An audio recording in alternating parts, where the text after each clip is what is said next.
국내 요소수 품귀 현상이 심각합니다. 국내에서 사용하는 요소의 90%가량을 중국에서 수입하고 있는데요. 지난달 중순부터 막혀버린 수입문이 언제 다시 열릴 알 수 없는 상황인데 이 자세한 소식을 베이징 연결해서 알아보겠습니다. 임광규 특파원, 먼저 중국이 요소 수출을 중단한 이유가 베이징입니다. 무엇입니까? 네, 결론은 중국에서도 쓸 양이 부족하다는 것입니다. 배경을 자세히 살펴볼 필요가 있는데요. 코트라 베이징 무역관에 따르면 지난 여름 국제 요소 가격은 다른 국제 비료 가격과 함께 폭등을 했습니다. 8년여 만에 400만 달러를 돌파했습니다. 작년 9월 톤당 250달러인 점을 고려하면 전년 동기 대비 67% 이상 증가한 것입니다. 이 무렵 중국 기업들이 수출량을 크게 늘렸는데요. 결국 재고량이 바닥을 드러내면서 중국 내 비료와 요소 가격이 폭등한 것입니다. 상황이 심각해지자 중국 당국이 나섰고요. 지난달 15일부터 수출 검역 기준을 강화하기 시작한 겁니다. 네, 문제는 이런 상황이 언제까지 이어지느냐일 텐데 지금 상황은 어떻습니까? 네, 중국 당국이 수출문을 열어주느냐에 달려 있는데요. 당장은 쉽지 않을 것 같습니다. 주요 식량 자원인 겨울 밀 재배를 앞둔 시점에서 중국 당국이 화학비료 가격 상승 억제와 물량 확보를 위해서 통제를 강화하고 있기 때문입니다. 특히 요소는 석탄이나 천연가스에서 추출을 해서 생산을 하게 되는데요. 최근 석탄과 천연가스 가격 상승도 상황을 더 어렵게 하고 있습니다.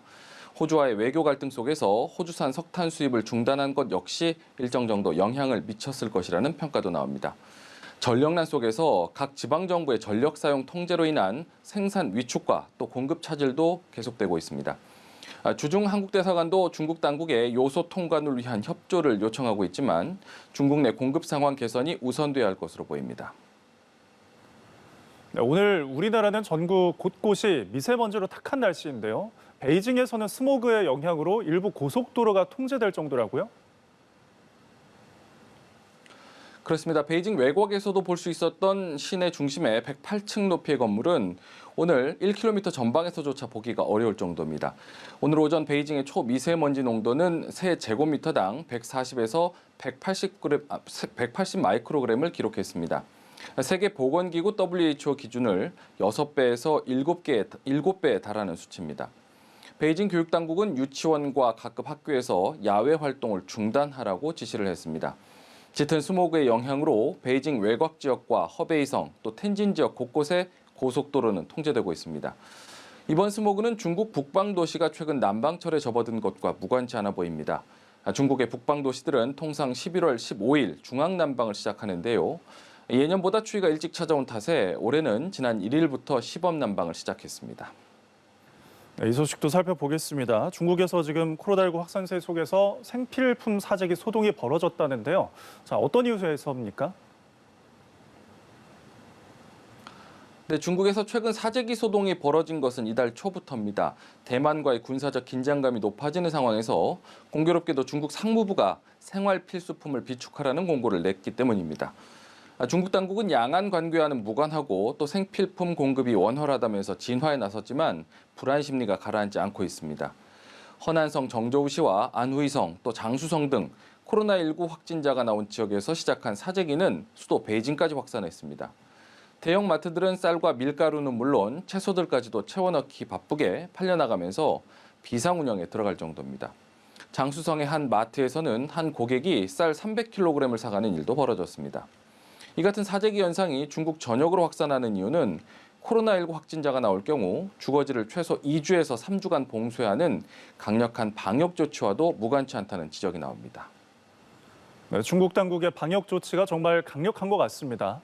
지금 중국 내 코로나19 상황은 어떤가요?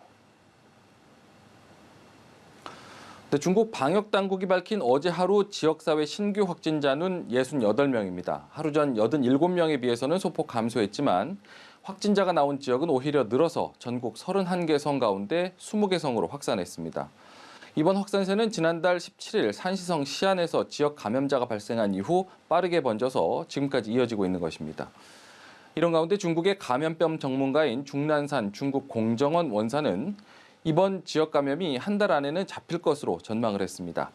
이번 지역 감염은 범위가 넓고 아직 감염자의 절정기가 오지 않은 만큼 당분간은 확진자가 더 늘 것이라면서도 너무 길지는 않을 것이라고 밝힌 것입니다. 중 원사는 앞서서 중국의 코로나 제로 정책이 비교적 저비용 접근 방식이라고 주장을 했는데요. 확진자가 급증하기 전에 미리 통제하는 것이 오히려 효과적인 방역 통제라는 논리를 펼친 것입니다. 지난 일요일 상하이 디즈니랜드에서는 확진자 1명이 다녀갔다는 이유로 약 당일 방문자 약 3만 명에 더해서 전날 다녀간 6만 6천 명까지 전수조사를 했고요. 최근 베이징에서는 교사와 학생 2명이 확진 판정을 받자 18개 학교를 폐쇄하기도 했습니다. 지금까지 베이징에서 소식 전해드렸습니다.